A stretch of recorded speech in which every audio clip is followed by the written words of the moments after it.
Sir कोई ऐसा special day भी है कि जो जनरल उपाय या फिर कोई उपाय हम कर रहे हैं लेकिन इस दिन उपाय करने से वो ज़्यादा इम्पैक्टफुल होगा? हाँ, ऐसा होता है। जैसे अब पितरों के लिए हमें उपाय करने हैं, पितृदोष के। पितृपक्ष में बहुत पावरफुल हो जाएंगे क्योंकि पक्ष ही उनका है। सर धन योग एक आपने बात करते करते योग के बारे में बताया था। कुछ ऐसे होता है कि कभी कभार पंडित तो बोल देता है, पंडित ने बोला कि आपकी जन्म कुंडली में धन योग है, लेकिन आदमी गरीब मर जाता है। ऐसा क्यों? क्या शराब पीना या इंजॉय करना या फिर ज़्यादा इन चीज़ों में लग जाना, इससे भी आपके ग्रह दोष इम्पैक्ट होते हैं कि धन वृद्धि हो जाए, धन की कमाई हो जाए? उसके लिए क्या उपाय देती है? बहुत से उपाय हैं। धन के कारक गुरु हैं, शुक्र हैं, शनि जी हैं। सारे ग्रह मिलके धन देते हैं। अगर 5 या 6 ग्रह आपके पक्ष में है तो जीवन बहुत अच्छा चलेगा। कि जो हम अर्न कर रहे हैं वो हमारे सराउंडिंग्स का भी है। जी हाँ। तो हिसाब से जो लोग डोनेशन नहीं करते हैं और उनको ये समझ नहीं आता कि मेरा खर्चा ही खर्च जाता रहता है, तो आप ये समझ लीजिए कि अगर जब आप अपने सराउंडिंग्स का या फिर डोनेशन करना शुरू कर देंगे तो जो आपका अचानक से खर्चा निकल रहा है किसी बीमारी पे, किसी टूट जाने पे, वो बंद हो जाएगा। इतने सालों का एक्सपीरियंस है, आपको लाल किताब का भी पता है, अपने वैदिक का भी पता है। आपके हिसाब से जब आप देखते हो लोगों की कुंडली और लोगों से उनकी सुनते हो कि हमारे साथ ऐसा ऐसा हो रहा है, आपको क्या लगता है कि वैदिक ज़्यादा इम्पैक्टफुल है या लाल किताब? मुझे सर ये पूछना है, अभी जो बिहार इलेक्शन हो रहा है उसके लिए क्या होने वाला है अब? इस बार जो बिहार इलेक्शन है काफ़ी टफ दिख रहा है। हाँ, क्योंकि उसमें एक नई एंट्री है प्रशांत किशोर, और इधर से जो टक्कर है कांटे की है नीतीश कुमार अच्छा, और तेजस्वी की। और इनका जो 10वां घर है उसमें मंगल बहुत प्रबल है, तो ये अभी कंटिन्यू करेंगे। नैरो मार्जिन से चाहे जीतें, पर सरकार इन्हीं की आएगी। 2025 तो बहुत ही भयंकर है। मतलब हमने मल्टीपल केसेस देख लिए जहाँ पे लोगों के साथ बहुत बुरा हो रहा है, स्पेशली पति के साथ, चाहे वो लव मैरिज है चाहे वो अरेंज मैरिज है। हर किसी को डब्बे में पैक किया जा रहा है। तो क्या करना चाहिए सर, कोई उपाय? सोशल मीडिया या और फैक्टर हैं। पहले लड़कियां घर का काम संभालती थी, जेंट्स कमा के लाते थे। अब लड़कियां जो लड़कों से कम थोड़ी हैं। इट शुड बी सावन मास का जो उपाय बताता हूँ धन वृद्धि के लिए, अगर आपने ये पेशेंस के साथ कर लिया तो आपके हालात में सुधार होना निश्चित है। Hello guys, welcome back to the chess podcast. आज के जो हमारे गेस्ट हैं वो राकेश कथुरिया सर हैं।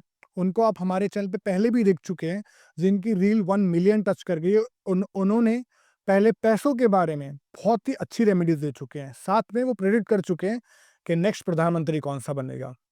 आज हमने उनको स्पेशल दोबारा बुलाया ताकि बात करें हम लाल किताब पे। जी हाँ, लाल किताब और वैदिक में डिफरेंस क्या है, कौन से मंत्र और कौन सी उपाय लाल किताब के करने चाहिए, कब करने चाहिए।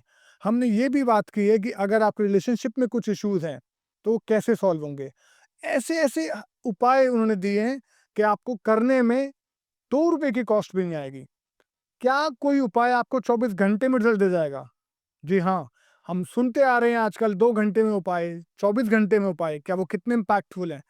आप ज़रूर सुनिए, क्योंकि हमने डिटेल में बात करी है सबसे अच्छा लाइफ आपको कैसे चेंज कर सकती है। आपकी किस्मत रातों रात अगर चेंज हुई है तो उसको दोबारा अच्छा कैसे कर सकते हैं, आपका रिलेशनशिप कैसे इंप्रूव कर सकते हैं, आपकी किस्मत में धन वर्षा कैसे कर सकते हैं।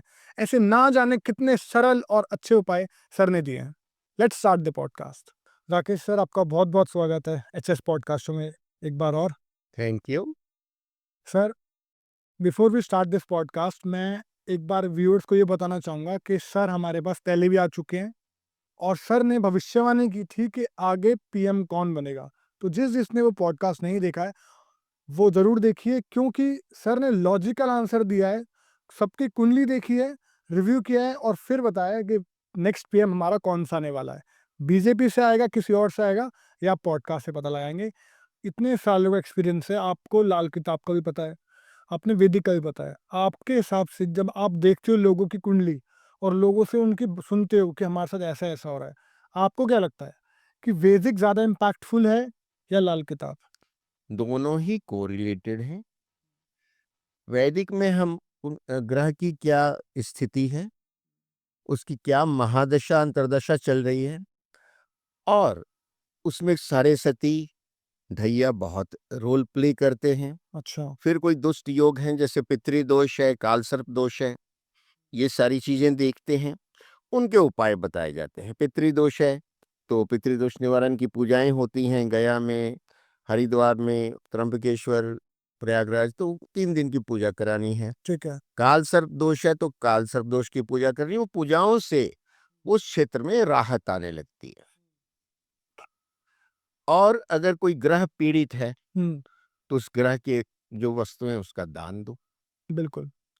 आपकी साढ़े सती चल रही है, आप शनि की चीजों का दान करो, छाया पात्र का दान करो, शनिदेव जी के मंदिर में हाजिरी दो, हनुमान चालीसा पढ़ो, विष्णु सहस्त्र नाम का पाठ करो, दुर्गा सप्तशती का पाठ करो।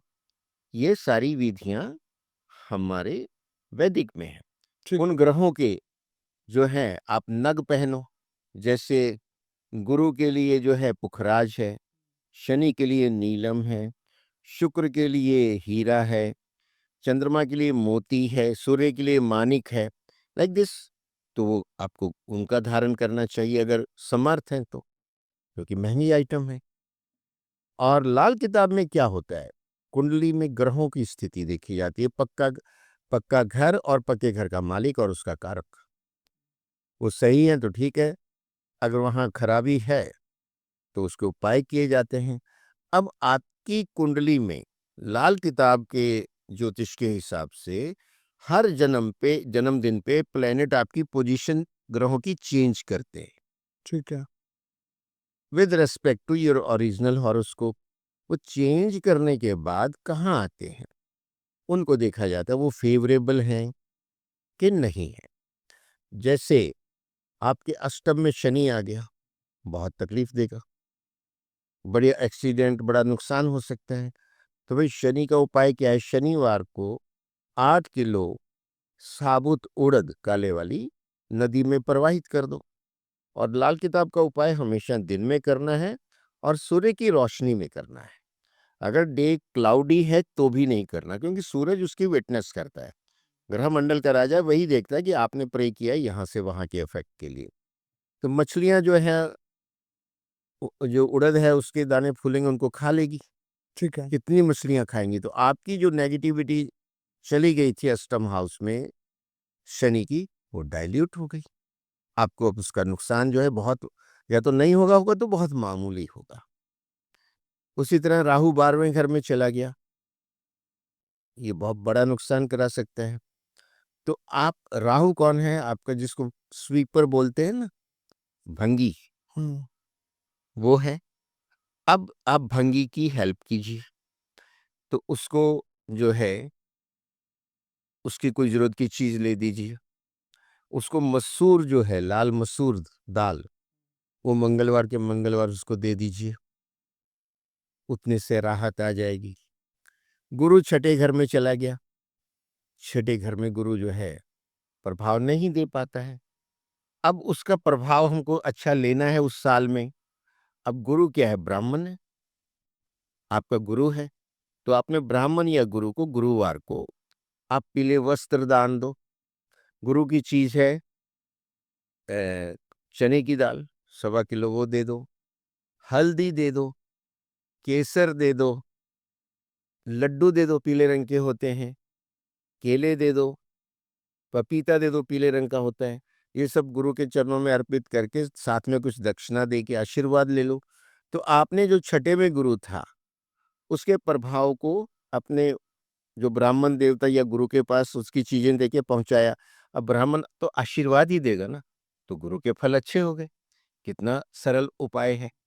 उसी तरह से पंचम भाव में चंद्रमा आ गया। सर बस मैं इंटरप्ट करना चाहूँगा, जैसे आप उपाय बता रहे हैं, आप हर एक घर को ठीक करते जा रहे हैं, तो इनका कहीं थोड़ा ये भी बताएंगे कि इनसे क्या रिजल्ट आएगा? मतलब अगर मेरा गुरु ठीक होता है, ताकि व्यूअर्स को ये समझ आए कि अगर मुझे ये चीज़ चाहिए, तो मुझे गुरु पे काम करना है और गुरु का ये उपाय करना है। अब छठे घर में गुरु आए तो उसके गुरु के प्रभाव आपको उस साल मिलेंगे ही नहीं। और गुरु आपके जीवन के हर क्षेत्र में आपको मदद करता है, हाँ। तो सारा लाइफ ही वो खराब करेगा, सारा साल ही खराब हो जाएगा। इतना कर देने से हर चीज आपकी सही होती जाएगी। शनि का जैसे मैंने बताया कि आपने दे दिया, नहीं तो बड़ा एक्सीडेंट हो सकता था, उससे बच जाएंगे आप। राहु 12वें में था, भयंकर कोई खर्चा आ सकता था। आप अगर हर मंगलवार को किसी स्वीपर या भंगी को थोड़ी सी मसूर की दाल देते जाएंगे, कुछ दक्षिणा देते जाएंगे, वो नेगेटिविटी डाइल्यूट हो जाएगी, जीरो हो जाएगी नहीं कह रहा हूँ, डाइल्यूट हो जाएगी। तो मेरे को एक चीज़ और समझ आई, जैसे आपने एक चीज़ बोली कि जो हम अर्न कर रहे हैं वो हमारे सराउंडिंग्स का भी है। जी हाँ। तो हिसाब से जो लोग डोनेशन नहीं करते हैं और उनको ये समझ नहीं आता कि मेरा खर्चा ही खर्च जाता रहता है, तो आप ये समझ लीजिए कि अगर जब आप अपने सराउंडिंग्स का या फिर डोनेशन करना शुरू कर देंगे, तो जो आपका अचानक से खर्चा निकल रहा है किसी किसी बीमारी पे, किसी टूट जाने पे, वो बंद हो जाएगा। बचाव होगा क्योंकि आपने उनको अपने पक्ष में कर लिया, उनके आशीर्वाद लिए। और आपको क्या लग रहा है, गाय को रोटी दी, आपने चींटियों को आटा चीनी डाल दिया, खा रहे हैं। कौवों को आपने दाना डाल दिया, सतनाजा मिक्स करके, कभी रोटी कभी बिस्किट डाल दिए, कौवा खाएगा। ठीक। गांठिया डाल दिया। ठीक है। अपने मछलियों को आटे की गोलियां डाल दी, डेली हनुमान चालीसा पढ़ लिया, ठीक। सूर्य को जल दे दिया, पीपल के वृक्ष को जल दिया जो संडे को नहीं देते हैं। तो आप इन चीजों से नेचर के साथ कनेक्ट हो जाएंगे भाई, आपकी नेगेटिविटी साथ साथ निकलती जाएगी, पॉजिटिविटी बढ़ेगी, काम बनेंगे, आपके मन में संतोष रहेगा जब नेगेटिविटी निकल जाएगी, और इन सब के आशीर्वाद मिलेंगे। काफ़ी क्लैरिटी मुझे सर मिल गई है। इनफैक्ट सर मैं कुछ क्वेश्चंस लाया हूँ, उन जो क्वेश्चंस मुझे मेरे कमेंट सेक्शन में मिले और जो मैंने सर्च किए कि लोग क्या जानना चाहते हैं, तो मैं आपसे कुछ इसी लाल किताब के ऊपर कुछ पूछना चाहूँगा।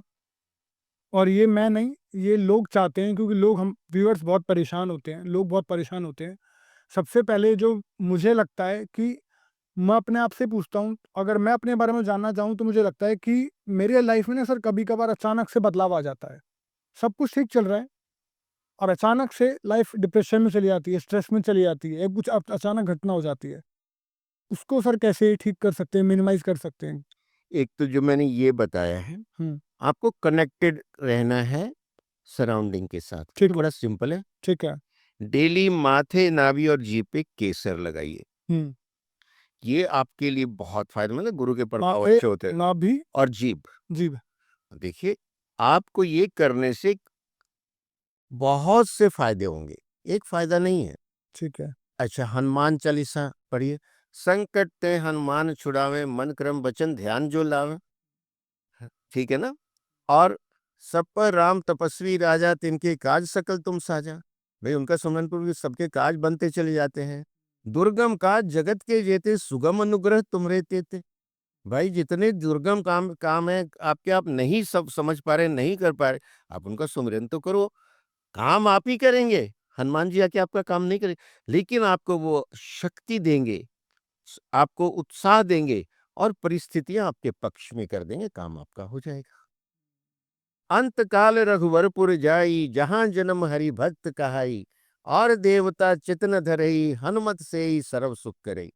यानी जिंदगी के साथ और जिंदगी के बाद भी आप पढ़ते रहिए हनुमान चालीसा, डिप्रेशन हो ही नहीं सकता। सूरज को जल दीजिए, डिप्रेशन हो ही नहीं सकता। विटामिन डी बढ़ेगा, सेल्फ कॉन्फिडेंस बढ़ेगा, विल पावर बढ़ेगी, और ये आत्मा का कारक है सूर्य भगवान, वो आत्मा पुष्ट होती जाएगी। और एक जन्म से दूसरे जन्म, पुनर्जन्म में शरीर तो यही रहता, आत्मा अजरमर है ना। अगर वो सूर्य भगवान के साथ कनेक्ट कर रहे हैं आप, इतने से आपका खर्चा क्या है मुझे बताइए, और वो पुष्ट हो रही है, कितनी बड़ी उपलब्धि है। और जीवन, हम देखते हैं ना कि हमारा ये 80 साल, 90 साल, 100 साल, 60 साल जो भी है, ये जीवन नहीं है, जीवन अनंत है। भगवान कृष्ण गीता में अर्जुन को कहते हैं कि हे अर्जुन, ये तुम्हारा और मेरा कोई पहला जन्म नहीं है। अच्छा। इससे पहले भी हम सैकड़ों जन्म ले चुके हैं। मुझे याद है, तुम्हें याद नहीं, क्योंकि वो एक साधारण मानव है। भगवान कृष्ण तो भगवान है, अवतार है। तो ऐसी जो यादाश्त होती है, वो तो भगवान को होती है या भीष्म पितामह को थी। जब वो तीरों की शैया पे पड़े तो ये संवाद होता है भगवान कृष्ण के साथ उनका, विष्णु सहस्त्र नाम वहां से आता है।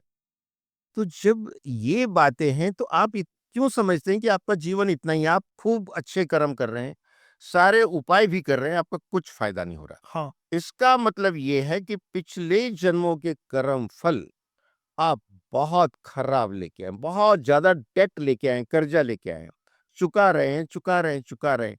लेकिन आप चुकाना ही बंद कर दोगे निराश होके, तो उसकी तो भैया कंपाउंडिंग और होती रहेगी, बढ़ता जाएगा, उससे बच नहीं सकते। तो कर्म तो करते रहो, उपाय भी करते रहो। ठीक है, हो सकता है वो अगले जन्मों में जाके अच्छे फल दे देंगे कि फिर वो कष्ट जो आपके पिछले जो पाप हैं वो कट रहे हैं। तो ये लोग कई लोग निराश हो जाते हैं, हम सब कर रहे हैं, अब मैं कुछ नहीं करता। भाई कुछ तो करते रहना पड़ेगा, नहीं करेगा निराश भी हो जाएगा, हताश भी हो जाएगा, डिप्रेशन में भी जाएगा और कर्मफल कटेंगे नहीं, उसकी कंपाउंडिंग होगी फिर पिटेगा। उसके हिसाब किताब से नहीं बच सकते भाई। यहाँ झूठी गवाही दे के एक बार को बच जाओगे, पर उसका हिसाब फिर वहां होगा। लेकिन वहां तुम जो जज बैठा है ना, कर्म फलदाता शनिदेव जी, उनके सामने धोखाधड़ी बेईमानी तुम्हारी नहीं चलने वाली है। इसलिए कर्म भी अच्छे रखने हैं और यथासंभव परमात्मा से जुड़े रहना है, जो बातें हमने की उपाय करने हैं। सर, उपाय कर रहे हैं, क्या ऐसा कुछ उपाय है जो कि आपकी किस्मत बदलने में हेल्प करे? एक दिन में किस्मत चेंज हो जाए, ऐसा पॉसिबल है? एक्चुअली ऐसा पॉसिबल है ही नहीं। ब्रह्मा जी ने किस्मत लिखी है ना, आप बदल लो अपनी मर्जी से तो वो बैडमिंटन खेल रहे हैं वहां। आपकी बात में वैसे दम है, उसमें भी एक क्लॉज आता है और ये सतयुग से आता है। प्राचीन कालीन जब बैंक वैंक नहीं होते थे, घरों में रखना सेफ नहीं होता था, जो एक्सेस मनी है, सेविंग है, वो कहाँ रखें? कईयों के पास बहुत ज्यादा होती थी। हर देश काल परिस्थिति में लोगों के पास समृद्ध भी थे, कंगाल भी थे। तो क्या करते थे प्राचीन काल में कि स्वर्ण मुद्राओं को एक कलश में, एक घड़े में भर के उसका ढक्कन बंद करके अपनी जमीन में कहीं गहरा खड्डा खोद के दबा देते थे और हर तरह की निशानियां लगा लेते थे कि ये आम के पेड़ से इतने गज पे है, ये इधर पीपल के पेड़ से इतने गज में इस दिशा में, ताकि खुद को जब निकालना है तो पता रहे ना कहाँ है। वो सारी निशानियां नोट कर लेते थे, पूरा चलता था उनका। लेकिन होता क्या था, जरूरत नहीं पड़ी, वो लोग चले गए, अगली जनरेशन आगे पता ही नहीं है। अब वहां किसी ने वो जमीन खरीद ली, उसकी खुदाई कर रहा है, तो एक शब्द आता है गड़ा धन मिलना, अचानक धन मिलना। अब मान लो एक साधारण आदमी को ये मिल गया तो उसकी तकदीर एक दिन में बदल गई। आपका जो सवाल है उसका जवाब यहां आता है। लेकिन ये भी गड़ा धन यानी अचानक धन की प्राप्ति होगी, ये भी कुंडली में संकेत होते हैं। तो आजकल गड़ा धन तो होता नहीं है, अचानक सडन गेन, जैसे आपकी लॉटरी से हो गई, कोई सट्टा लगा दिया, जैसे ये टीम जीतेगी लगाते हैं लोग गेम पे, एक के बदले 10। तो आपने 1 लाख डाला तो 10 गुने मिल गए, आपकी टीम जीत गई तो 10 लाख लेके आप निकल गए। और कितने घंटे, आधे घंटे में, 2 घंटे में, या कि एक दिन में, तो हो गया अचानक। होता है, बट ये बहुत रेयर होता है, ये भी कुंडली में लिखा हो तो होता है, नहीं तो वो 1 लाख भी चला जाता है, वो वापस नहीं आता है। इस तरह की बहुत सी पॉसिबिलिटीज हैं। लेकिन आप सतत अच्छे कर्म करते रहिए, लाल किताब की आचार संहिता का पालन करते रहिए, आपकी प्रोग्रेस निश्चित है। बात सिर्फ ये है कि अगर आपने लाल किताब के अकॉर्डिंग चल दिए, तो ज़िंदगी तो बदलेगी। आज और नहीं तो कल बदलेगी। उसका संविधान है, अगर आप देश का संविधान का पालन करते हैं, आप अच्छे नागरिक हैं, आपको कोई सजा नहीं मिलेगी। तो सर, लाल किताब मनी के लिए, कि धन वृद्धि हो जाए, धन की कमाई हो जाए, उसके लिए क्या उपाय देती है? बहुत से उपाय हैं भाई। आप जो है अपने ग्रहों को अच्छा करें, धन के कारक गुरु हैं, शुक्र हैं, शनि जी हैं, सारे ग्रह मिलके धन देते हैं। ऐसा नहीं कि आपके पक्ष में 9 में से अगर 5 या 6 ग्रह आपके पक्ष में है तो जीवन बहुत अच्छा चलेगा। स- देखिए, मेजोरिटी की सरकार बनती है, चाहे वो एक वोट से ही हो, तो आप मेजोरिटी को अपने पक्ष में कीजिए, तब आप राजा हैं। तो आपको मैंने ये बताया कि जो गुरु को अच्छा करना है, माथे नाभि जीभ पे डेली केसर लगाइए। शुक्र को अच्छा करना है, गाय की सेवा कीजिए, महिलाओं का सम्मान कीजिए। चींटे चींटियों को अच्छा करेंगे, राहु केतु अच्छे हो रहे हैं, उनके लिए दाना जो डालिए आप, आटा चीनी मिक्स करके। मछलियां हैं वो शनि है, आप उसके लिए आटे की गोलियां डालते हैं तो आपको उसका फल मिलता है। कौवे की रोटी डाल दें, शनि अच्छा होता है। आप ये सारे उपाय जब करते हैं, इसके साथ आप हनुमान चालीसा पढ़ते हैं या श्री सूक्तम, लक्ष्मी माता का स्तोत्र है, ऋग्वेद से 16 ऋचाएं, इसका डेली पाठ कीजिए, माँ लक्ष्मी को प्रार्थना कीजिए। सैंक्शन तो वही करती हैं, कुबेर डिसबर्स करता है ना, सैंक्शन तो करवा लो उनसे प्रार्थना करके। अब प्रार्थना करने ही नहीं जा रहे हो तो वो उनके पास तो 800 करोड़ हैं भाई, तुम अकेले थोड़े ही हो। जाओगे वहां प्रार्थना करोगे, सामने जाओगे, कुछ करोगे उनके लिए, कुछ सम्मान दोगे, जैसे कि उनके लिए क्या है, लाल फूल उनको चढ़ाइए, लाल वस्त्र चढ़ाइए, और शुक्रवार का दिन उनका होता है, उस दिन आप खीर का भोग लगवाइए उनको, श्री सूक्तम का पाठ कीजिए। आप ये उपाय करेंगे, धन की वृद्धि निश्चित है। और मैं आपको एक अद्भुत सावन मास का जो उपाय बताता हूं धन वृद्धि के लिए। अगर आपने ये पेशेंस के साथ, पूरी भक्ति के साथ कर लिया तो आपकी हालात में सुधार होना निश्चित है। कितने परसेंट होगा ये भगवान के हाथ में और आपके कर्म है। एक आप लगभग 1 लीटर कैपेसिटी का कलश लीजिए ढक्कन के साथ, और हमारे शास्त्रों में सप्त धान्य का बहुत ज्यादा महत्व है, पूजा में भी और हमारी संस्कृति में भी। और सप्त धान्य का मतलब बहुत समृद्ध होना। तो आप जो है उस कलश में, सावन का महीना चल रहा है, ये आप किसी भी सोमवार को या शुक्रवार को इसमें सप्त धान्य डालिए।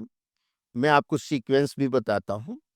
सबसे पहले इसमें नीचे बाजरी डालिए, फिर उसके ऊपर आप इसमें चावल डालिए 2, तीसरा इसमें लाल मसूर, चौथा इसमें साबुत हरी मूंग, पांचवा इसमें साबुत चने, छठा इसमें सफेद जो ज्वार आती है पक्षियों के लिए वो, और सातवां ऊपर काले तिल। 7 हो गए। अब इनके ऊपर 7 सिक्के रख दीजिए, एंटीक हो, प्रचलित हो, देश के हो, विदेश के हो, अच्छा, इमैटेरियल। ठीक है। कोशिश ये करिए कि उन 7 में एक सिक्का तांबे का हो और एक चांदी का हो।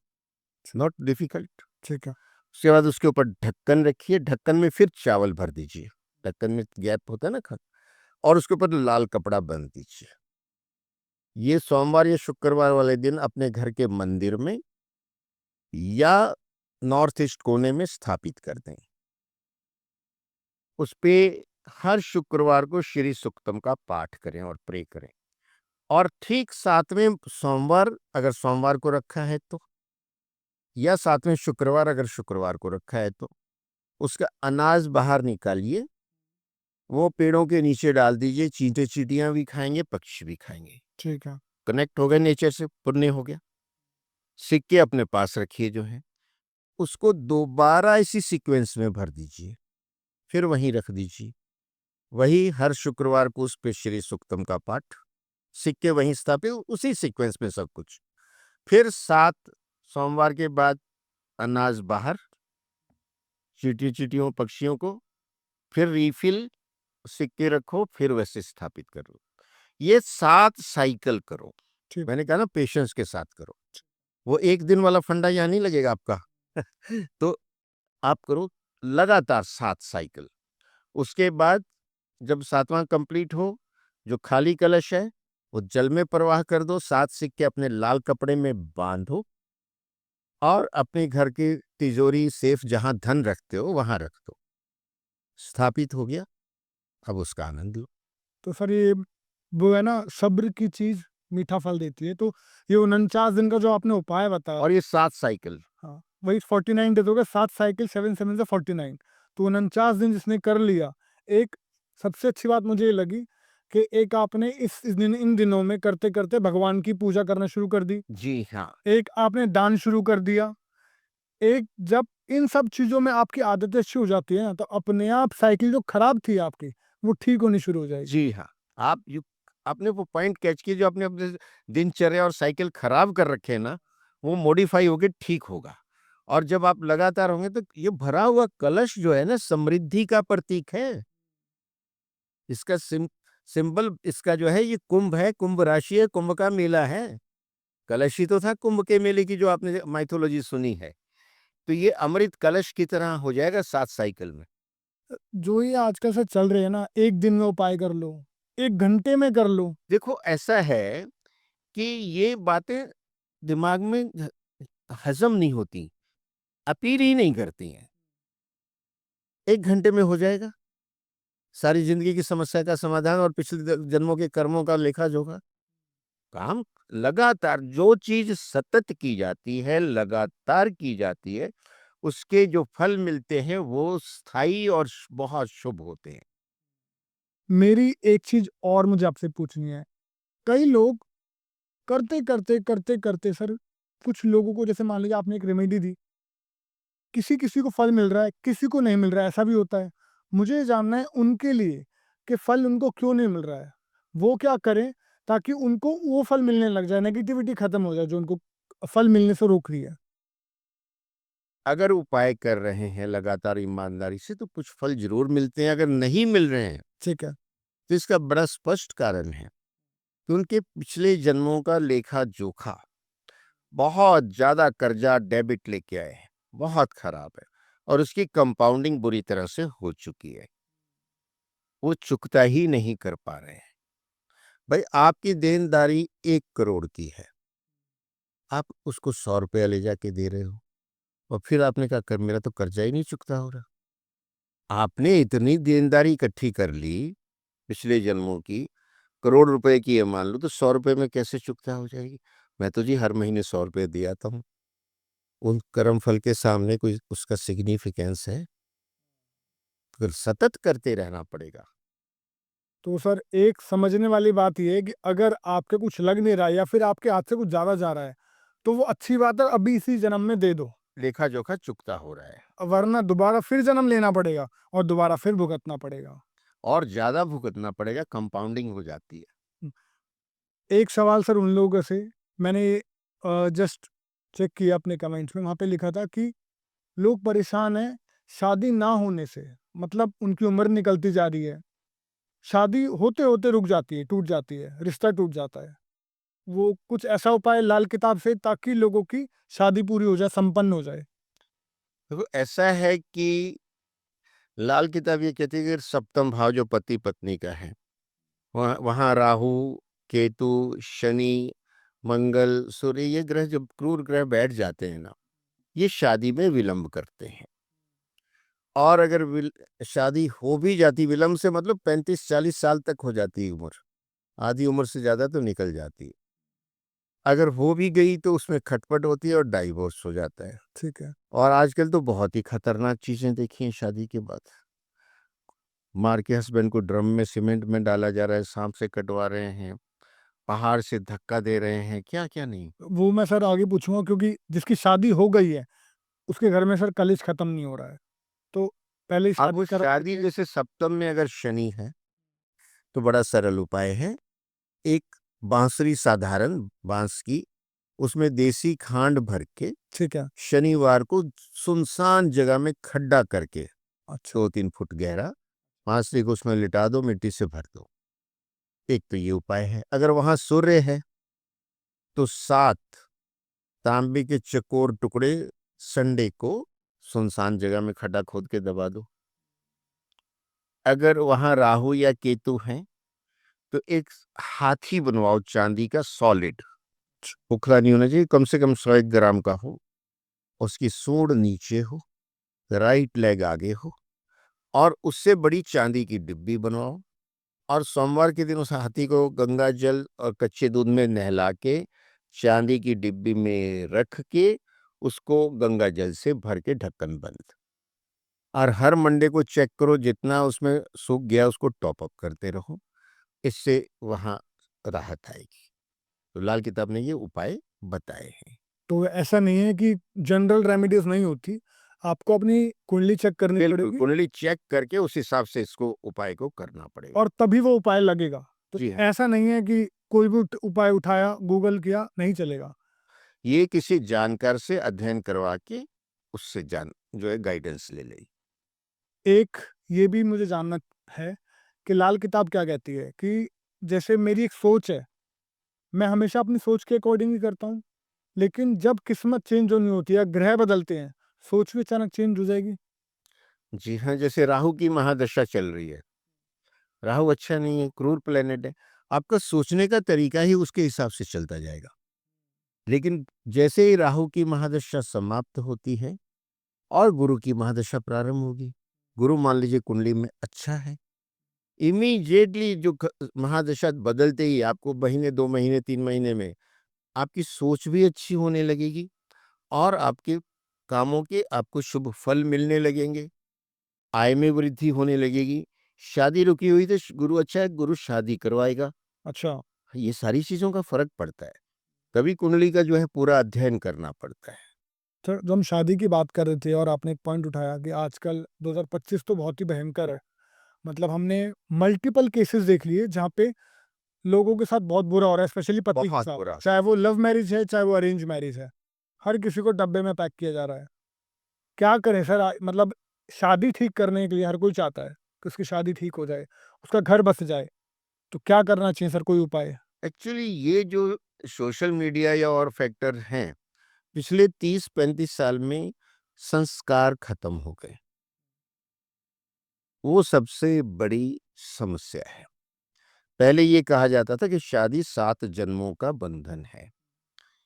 वो इतना बड़ा इसलिए कहते थे कि ये एक एक जीवन में तो चल जाएँ, 7 किसने देखे लेकिन एक में तो टिके रहें, बिल्कुल। क्योंकि 7 का उनको दिखा दिया जाता था। अब संस्कार बहुत बदल गए हैं, बहुत ज़्यादा। कानून बहुत बदल गए हैं, सरकारी कानून भी। और हर कोई पढ़ा लिखा है। पहले लड़कियां घर का काम संभालती थी, जेंट्स कमाते लाते थे। अब लड़कियां जो लड़कों से कम थोड़ी हैं। मेरी बेटी कोई बेटे से कम है, माइंड में शुरू से ये बैठा दिया गया।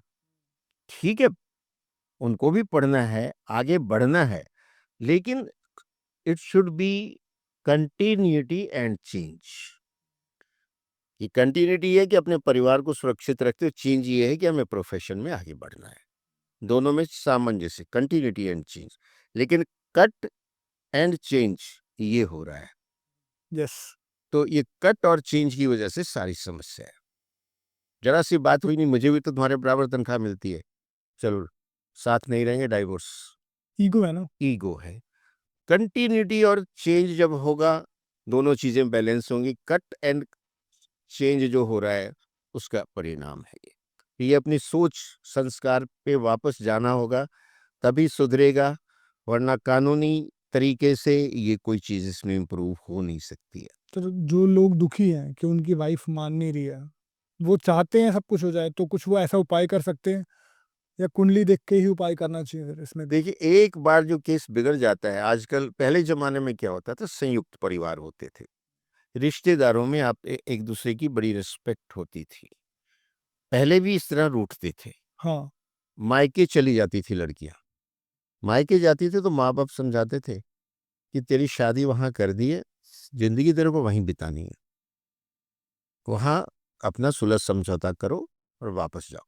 या लड़के के माँ बाप से बात करके सुलह समझौता कराते थे। या लड़की की मामी आई, वो उसको समझा दी, नहीं मामी ने कह दिया है, अब तो हमें फिर जो उन्होंने कहा वो करना ही है। अब यहाँ कोई किसी की रेस्पेक्ट नहीं, कोई वैलिडिटी नहीं, और रिश्तेदार रहे नहीं। समाज छोटा होता जा रहा है, क्योंकि पहले 3-4 भाई बहन होते थे, फूआ भी है, मामी भी है, चाचे ताए भी हैं, मौसी भी है। अब 1 या 2 बच्चे होते हैं।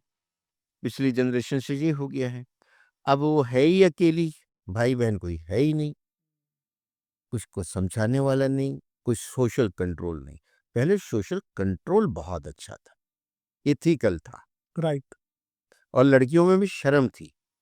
अब वो बॉयफ्रेंड्स के इतने कॉन्सेप्ट हो गए, अब स्टेटस सिंबल कहीं-कहीं तो ये हो गया कि मेरे कितने बॉयफ्रेंड हैं, तेरे कितने बॉयफ्रेंड हैं। अब बताओ, ये जब ये चीज़ें होंगी, समाज तो खराब हो गया और होगा। हमें अपने इस एथिक्स पे वापस आना होगा, one for one only. Sir ethics से मुझे एक चीज़ पूछनी है। लोग इनफैक्ट ऐसे-वैसे मैंने रील्स देखी हैं कि लोग प्रमोट करते हैं कि शराब पीनी चाहिए। क्या शराब पीना या एन्जॉय करना या फिर ज़्यादा इन चीज़ों में लग जाना, इससे भी आपके ग्रह दोष इम्पैक्ट होते हैं? बिल्कुल होते हैं। लाल किताब ये कहती है नॉन वेज एग्स ड्रिंक्स से दूर रहें। अच्छा, तो यही तो सारी बात है। बट सर उन्होंने बोला कि शराब पीने से आपको शुक्र अच्छा होता है। तो ये जो एथिक्स है वो खत्म होता जा रहा है। और लाल किताब ये कहती है नॉन वेज एग्स और ड्रिंक्स इससे दूर रहिए। ये सारी खतरनाक ये जो आपके संस्कार खत्म होते हैं, सदाचार खत्म होता है, ये उसका बीज है, उसका जड़ है। सारी बीमारी की, सारी गंदगी की जड़ ही इन 3 बातों में है। तो आइडियली ऐसा कुछ नहीं है कि जो बनाते हैं वो भी आइडियल नहीं है, वो सही नहीं है। ठीक। उनको पूरा ज्ञान नहीं है इस चीज़ का। सर धन योग एक आपने बात करते-करते योग के बारे में बताया था। कुछ ऐसे होता है कि कभी-कभार पंडित तो बोल देता है, पंडित ने बोला कि आपकी जन्म कुंडली में धन योग है, लेकिन आदमी गरीब मर जाता है, ऐसा क्यों? एक बात तो ये है कि उसकी ऑथेंटिसिटी कितनी है जिसने बताया। हो सकता है उसने गलत बता दिया। हो ही ना। दूसरा वो योग है और मान लीजिए वो योग जो है शुक्र ग्रह के कारण उसने बताया। ठीक है। शुक्र की महादशा ही नहीं लगी आपके जीवन में। हाँ, पता लगा कि वो शुक्र की महादशा आपकी 100 साल से 120 साल में आनी थी या 80 से 100 में आनी थी। वहां तक बंदा पहुंचा ही नहीं। करेक्ट। योग धरा का धरा रह गया, एक्टिवेट होने का उसको मौका ही नहीं मिला।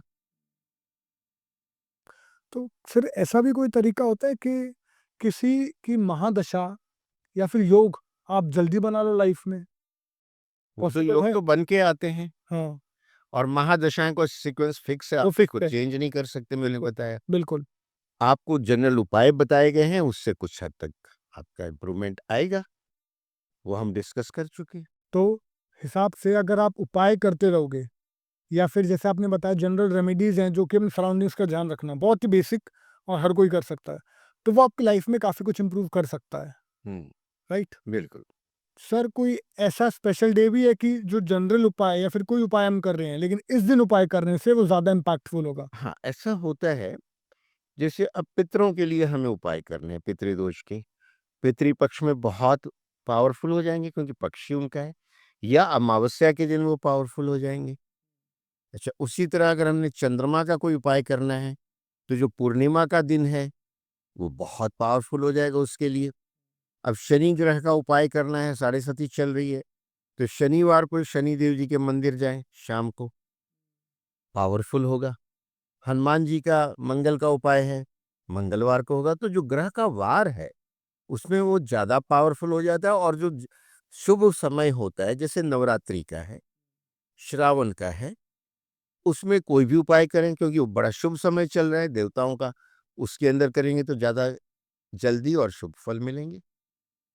तो सर ऐसा भी है कि इन स्पेशल डेज़ पे, जैसे श्रावण आपने बोला, अगर कुछ गलत कर देते हो, तो ज़्यादा गंदा लगेगा, वो ज़्यादा उसका खराब उसका जो दुष्प्रभाव भी ज़्यादा होगा, ये भी सोच के चलिए। तभी कहा जाता है त्योहारों के दौरान एकदम सात्विक रहना है, सच्चा रहना है, आपको सदाचार का पालन करना है, कोई गलत काम नहीं करना। आप देखो जितने नॉन-वेज खाने वाले होते हैं ना, नवरात्रों में छोड़ देते हैं, हाँ, श्रावण मास में छोड़ देते हैं, क्योंकि उसका उनको पता है पाप तो लगता है, लेकिन इन दिनों में और ज़्यादा लगेगा, मैनीफोल्ड लगेगा। तो चलो कुछ दिन तो बचाव कर लो। हाँ, तो इन दिनों में ज़्यादा सतर्क रहने की ज़रूरत है और उपाय मुझे लगता है ज़्यादा करने चाहिए क्योंकि ये आपको ज़्यादा बेनिफिट देंगे लाइफ में। हाँ, बिल्कुल। लाल किताब और वैदिक क्या है और इन दोनों में डिफरेंस क्या है और इनके उपाय हम कैसे कर सकते हैं? ये आपने अति उत्तम प्रश्न किया है, क्योंकि मैंने देखा है लाल किताब वाले सिर्फ लाल किताब की बात करते हैं, हाँ जी, बड़ी मिस्ट्री है।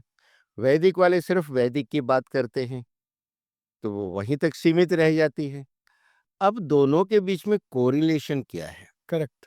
वो मिस्ट्री क्या है जो हम चाहते हैं कि डिकोड हो पब्लिक में। लोग समझें कि इसका बेस क्या है, इनमें क्या कोरिलेशन है, कहाँ ये सेम है, कहाँ ये डिफ़र करती हैं और उपाय में भी कैसे डिफ़र करती हैं। तो जो वैदिक एस्ट्रोलॉजी है, वो वेदों से चली आ रही है, सतयुग से चली आ रही है। ओके, और इसमें महान ऋषियों, ऋषि पराशर, भृगु और ये आपके वाराह मिहिर और अनेकों जिनके नाम हिस्ट्री में है ही नहीं, क्योंकि इतने लोगों के नाम ही नहीं रिकॉर्ड हो पाए। सबने समय समय पे अध्ययन किया और सूत्र बताए, जो कि डायरेक्टली इनडायरेक्टली सभी इन्वॉल्व होते हैं। ये बड़ा गहरा सागर है। जो वैदिक है, ये बात करती है 12 भावों की, ठीक है। 12 राशियों की और 27 नक्षत्रों की। तो ये 360 डिग्री का भचक्र है, काल का पहिया है जो हमेशा घूमता रहता है। और इसमें हर भाव 30 डिग्री का है और हर राशि 30 डिग्री की है। 360 हो गया। और जो रहे नक्षत्र, वो एक नक्षत्र 13 डिग्री 20 मिनट का है। 27 नक्षत्र हैं, इनको मल्टीप्लाई करें तो ये भी 360 डिग्री होता है। अब ब्रह्मा जी ने सृष्टि की रचना जो की, और इसमें जो ज्योतिष है, उसमें इन्होंने जो ग्रह बताए हैं, वो कुल 9 ग्रह बताए हैं। 2 छाया ग्रह हैं, राहु और केतु। उसके अलावा सूर्य, चंद्रमा, मंगल, बुध, बृहस्पति, शुक्र और शनि। और यही 7 ग्रहों के ऊपर वार है। सूर्यवार है, सोमवार है, मंगलवार है, बुधवार है एंड सो ऑन। तो ये आपके दैनिक जीवन के हर पल का, हर क्षण का इसमें हिसाब है। अच्छा। और उन्होंने मंगल को 2 राशियां दी। पहली राशि मेष और दूसरी वृश्चिक। शुक्र को उन्होंने 2 राशियां दी, वृषभ और तुला। बुध को उन्होंने 2 राशियां दी, मिथुन और कन्या। और चंद्रमा को सिर्फ एक राशि दी, कर्क। और सूर्य को भी सिर्फ एक राशि दी, सिंह। अब 8 तक राशियां हो गई। 9वीं राशि है धनु। तो उस राशि के स्वामी हैं गुरु, और मीन भी गुरु की राशि है। अब 2 राशियां बची, मकर और कुंभ। इसके स्वामी शनिदेव जी हैं। ठीक है। तो ये मतलब राशियों के स्वामी हो गए, यानी मालिक हैं उस राशि के। जिस तरह आप अपने फ्लैट के, अपने बंगले के आप मालिक हैं, नेम प्लेट लगी है, इनकी नेम प्लेट लगी है। और राशियों में, कुंडली में कहीं राशि का नाम नहीं लिखा जाता, 1 से लेके 12 तक लिखा जाता है। तो वो आपको पता होना चाहिए। 1 का मतलब मेष, 5 का मतलब सिंह, 6 का मतलब कन्या, 7 का जो है तुला, 9 का धनु, 10 का मकर, 12 जो है मीन है। लाइक दिस आपको राशियों के नाम इस तरह से पता होने चाहिए। और अब जब ये हालत हुई तो राहु केतु जो हैं बड़े नाराज हो गए। हल्ला चिल्ला शुरू किया उन्होंने कि ब्रह्मा जी, आपने हमको कोई भी फ्लैट नहीं दिया, हम तो बेघर हो गए। तो अब ये तो है नहीं कि प्राइम मिनिस्टर आवास योजना से उनको घर मिलेगा। अब वो तो वही ब्रह्मा ही ने देना था। अब ब्रह्मा ही ने दिया इसलिए नहीं था, ये उत्पाती हैं भाई। पहले ही धोखाधड़ी करके अमृत पी गए हैं। सही बात है। इनके 2 टुकड़े किए हैं भगवान विष्णु ने। बिल्कुल। और सूर्य जो है भगवान विष्णु है। तो उन्होंने सोचा था इनको साइड में रखें तो अच्छा है, उत्पाती लोग हैं। अब उत्पाती को कौन चीफ मिनिस्टर बनाएगा, माफिया को कौन बनाएगा। लेकिन वहां हालत ये हो गई, इन्होंने उत्पात मचा दिया। तो उन्होंने कहा सुनो, शांति रखो। अब ये जो फ्लैट अलॉट हो गए तो हो गए, इसमें तो मैं किसी का कैंसिल कर नहीं सकता हूँ। वो कहे नहीं जी, जिनके 2-2 किए उनमें से एक कैंसिल करके हम वो दो, कैसे नहीं होगा। अभी जो फ्लैट के अंदर कमरे हैं ना, वो पूरे अलॉट नहीं हुए। तो अब राशियों के अंदर जो कमरे हैं वो हम अलॉट तुमको करेंगे, शांति रखो। तो 9 ग्रह हैं, 27 नक्षत्र के हैं, तो हर एक के हिस्से में 3-3 नक्षत्र आ गए। अब चूंकि बहुत ही शोर मचा रहे थे, तो मेष राशि में जो पहला नक्षत्र है वो है अश्वनी। वो उन्होंने केतु को दे दिया कि इसका मालिक तू है। केतु जो है अश्वनी का स्वामी हो गया। उसको 3 नक्षत्र चाहिए थे। अगला नक्षत्र उसको मिला मघा, और फिर मूल नक्षत्र। 3 नक्षत्र इसको दे दिया। इसी तरह से दूसरा नक्षत्र था, वो शुक्र को दिया। अश्विनी के बाद जो भरनी था, उसके बाद जो अगला नक्षत्र है भरनी के बाद कृतिका, वो सूर्य का है। कृतिका के बाद जो नक्षत्र आता है रोहिणी, वो चंद्रमा का। चंद्रमा के बाद आता है मृगशिरा, वो मंगल का। और मंगल के बाद जो अगला आता है वो राहु को दे दिया, आर्द्रा नक्षत्र। और आर्द्रा के बाद गुरु को दिया अपना पुनर्वसु नक्षत्र। उसके बाद शनि जी का नक्षत्र आता है पुष्य, और इसमें जो अगला नक्षत्र आता है वो अश्लेषा बुध का नक्षत्र। ठीक है। तो ये 9 नक्षत्र में 4 राशियां कंप्लीट हो गई, मेष से लेके कर्क तक। तो ये 4-4 राशियों के 3 सेट बनते हैं। तो दूसरा सेट भी इसी सीक्वेंस में है और तीसरा भी इसी सीक्वेंस में है। नक्षत्रों के नाम बदल रहे हैं, स्वामित्व वही है, सीक्वेंस वही है। अब वैदिक में कुंडली क्या होती है? जिस समय जातक का जन्म होता है, ईस्ट होराइजन पे जो राशि उदित हो रही है वो राशि लगन कहलाती है, और जिस राशि में उस मोमेंट पे चंद्रमा है वो उसकी राशि कहलाती है। और उस मोमेंट पे चंद्रमा जिस नक्षत्र में है वो उसका नक्षत्र कहलाता है। मान लीजिए चंद्रमा उस समय जो है विशाखा नक्षत्र में है, गुरु का नक्षत्र है, तो जिस ग्रह का नक्षत्र होता है जीवन आपका वहीं से शुरू होता है। विशाखा नक्षत्र है तो उसकी महादशा गुरु से शुरू होगी, गुरु की संपूर्ण होगी, उसके बाद आएगी शनि की। शनि की 19 साल तक की महादशा संपूर्ण होगी तो आएगी बुध की 16 साल की। और ये 9 ग्रहों की महादशाएं कुल मिला के 120 साल बनती हैं। यानी वैदिक ये कहता है कि पूर्णायु 120 वर्ष है एक मनुष्य की। अब इसमें ग्रहों के अलग अलग कॉम्बिनेशन बनते हैं समय समय पे, उस हिसाब से इसका इंटरप्रिटेशन होता है। जिस भाव में शुभ ग्रह बैठे हैं, शुभ ग्रह देखते हैं, उसके प्रभाव अच्छे मिलते हैं। जिस भाव में क्रूर ग्रह बैठे हैं, उनको क्रूर ग्रह भी देख रहे हैं, उसके प्रभाव जो हैं अच्छे नहीं मिलेंगे। और तरह तरह के योग होते हैं, गज केसरी योग है, परिजात योग है, आपके पंच महापुरुष योग हैं। अगर वो योग कुंडली में घटित हो रहे हैं तो जीवन बहुत अच्छा हाई फाई होगा। हम देखते हैं बहुत लोगों को।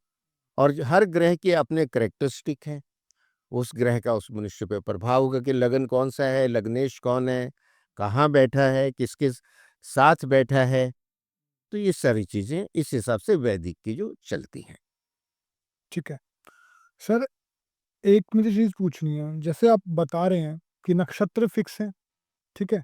सीक्वेंस भी आपने बताया, फिक्स है। तो इसका मतलब हर जिस सीक्वेंस में हम शुरू कर रहे हैं, उसके बाद वो पता है कि ये वाली इसकी महादशा इसके बाद आएगी, जी हाँ, इसके बाद इसकी महादशा जी आएगी। हाँ, और जब महादशा उसकी आएगी, तब ये अगर ग्रह क्रूर है, ये भी हमें पता है कि ये वाला क्रूर है और ये अच्छा है, तो उसका प्रभाव क्या होगा, वो भी फिक्स है। तो क्या सर हमारे हाथ में कुछ भी नहीं है फिर तो? नहीं नहीं, आपके हाथ में फिर भी कुछ है, आपके कर्म है। कर्मण्यवाधिकारस्तु, भगवान कृष्ण ने गीता में ये कहा है। कर्म करो, कर्म योगी है वो खुद भी। अच्छा, लेकिन कहते हैं कि कर्मों का फल मुझ पे छोड़ दो। वो क्या है, वो मेरे पे छोड़ दो, क्योंकि तुम्हें पता नहीं है।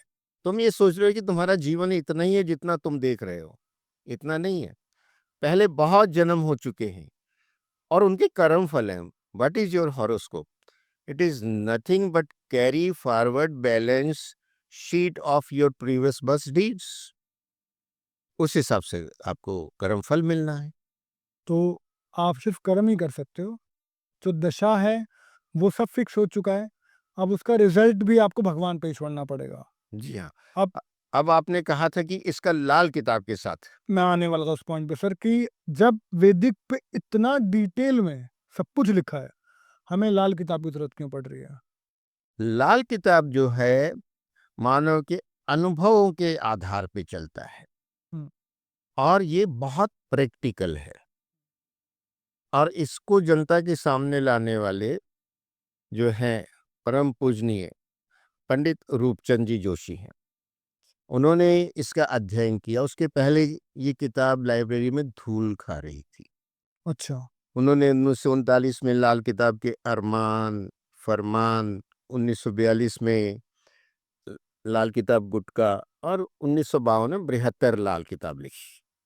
लाल किताब का सिद्धांत क्या है? हुँ, वो ये कहती मैं ना तो राशि को मानती हूँ, अच्छा, ना नक्षत्र को मानती हूँ।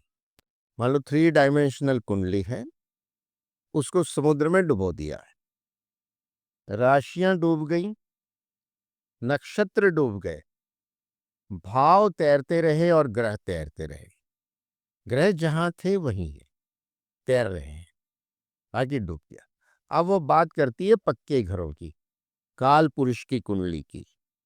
तो वो ये कहती कि जो लगन था वो 1 से 12 तक कुछ भी हो सकता है।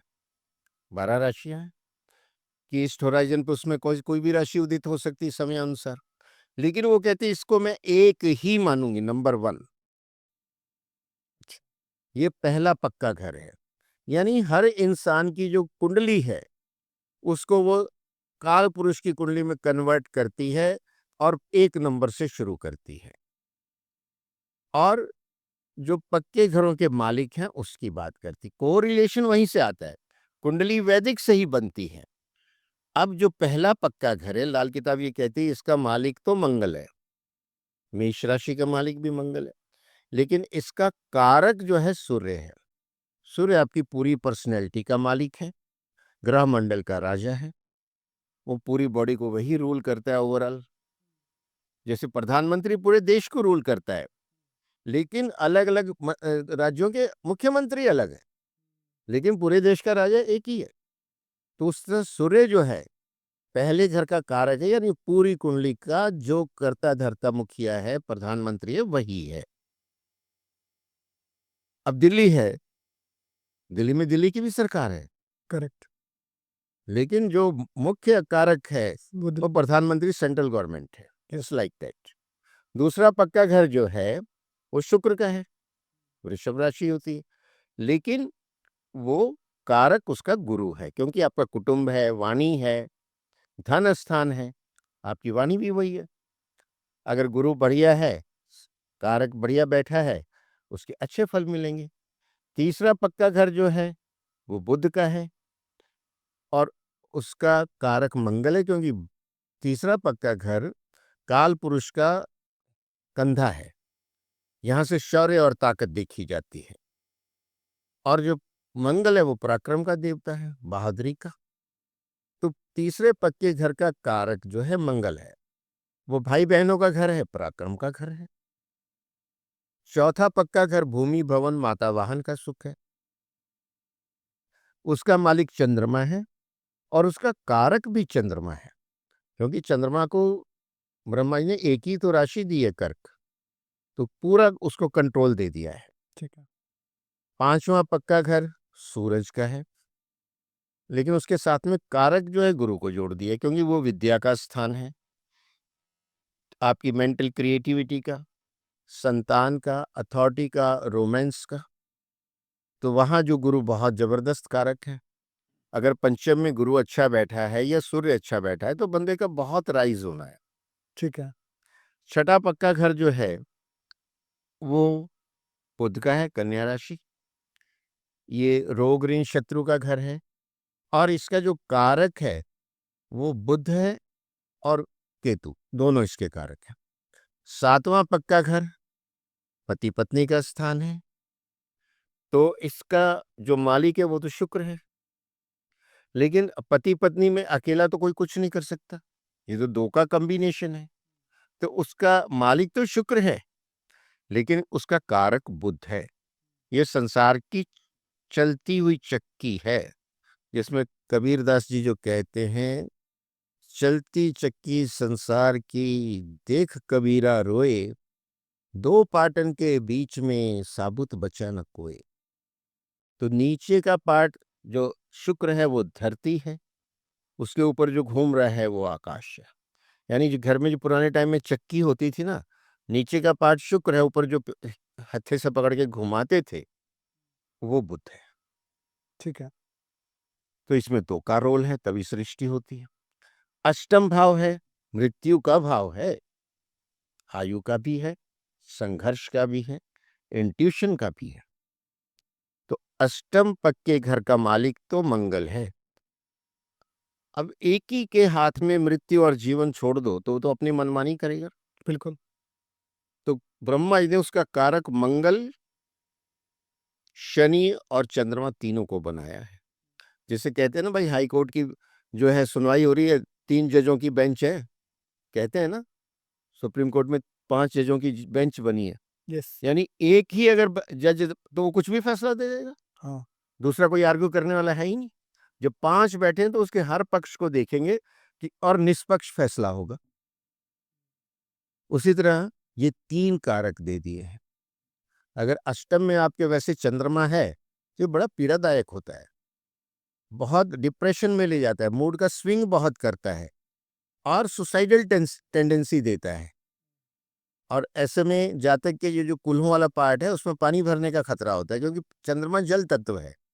ऐसे केस में लाल किताब ये कहती है कि जिसके 8वें चंद्रमा है वो शमशान घाट में बोरवेल, हैंड पंप लगवाए, जिससे पाताल फोड़ के पानी बाहर आएगा ना, तो उसका यहाँ चंद्रमा का दोष रिलीज हो जाएगा, कुंडली का कनेक्ट करती नेचर के साथ।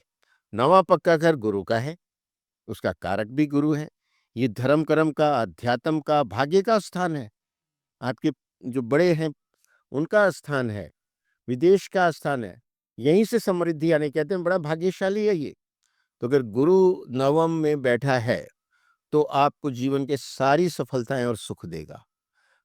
इतना ही नहीं, ये आपको अध्यात्म की तरफ ले जाएगा और ये आपको मोक्ष तक दे सकता है अगर आपके कर्म वैसे हैं। 10वां पक्का घर शनि का है, मकर राशि है। शनि कर्म फल दाता है, कर्म के अधिष्ठाता है। तो 10वें में शनि बैठा बहुत पावरफुल हो जाता है, आपके कर्मों के पूरे फल आपको मिलेंगे। ठीक है। और 11वां पक्का घर वो कुंभ राशि है, वो भी शनि का है, शनि उसका मालिक है, लेकिन उसका कारक है वो गुरु है, क्योंकि शनि जो है कोर्ट में बैठा हुआ जज है। ये कोर्ट का स्थान है 11वां घर, तो उसका मालिक तो जज है। लेकिन जज डिसीजन कैसे देता है? गवाहों की गवाही पे। अब जब गवाह गवाही देता है तो ये अपने धर्म की कसम खाता है, शपथ लेता है अपने धर्म की। मैं जो कहूंगा सच कहूंगा, सच के सिवा कुछ नहीं कहूंगा। तो ये धर्म क्या है? धर्म ही तो गुरु है, बृहस्पति है। तो कारक बृहस्पति है। अगर गवाह ने झूठी गवाही दे दी, जो बेकसूर मारा जाएगा, कसूरवार छूट के चला जाएगा। और ये अक्सर देखते हैं, गवाह गवाही से मुकर जाता है। अभी बिहार में एक गवाह को हॉस्पिटलाइज किया गया था, वहीं उसको गोली मार दी गई, गवाह खत्म हो गया। तो ये बहुत इंपॉर्टेंट पॉइंट है, लाल किताब इसको समझाती है। और लाल किताब की संहिता है, आचार संहिता है, संविधान है, उससे इधर उधर नहीं। वो कहती सदाचार का पालन करें, झूठ ना बोलें, किसी की झूठी गवाही ना दें, इसकी अलामत आपको छोड़ेगी नहीं। और किसी का हक ना मारें, किसी से मुफ्त में कुछ ना लें, बड़ों का आदर करें, महिलाओं का सम्मान करें। आसपास के जीव जंतु हैं जैसे गाय, कुत्ता, बकरी, भेड़, पंच और ये जो पंछी हैं, मछली हैं, चींटे चींटियां हैं।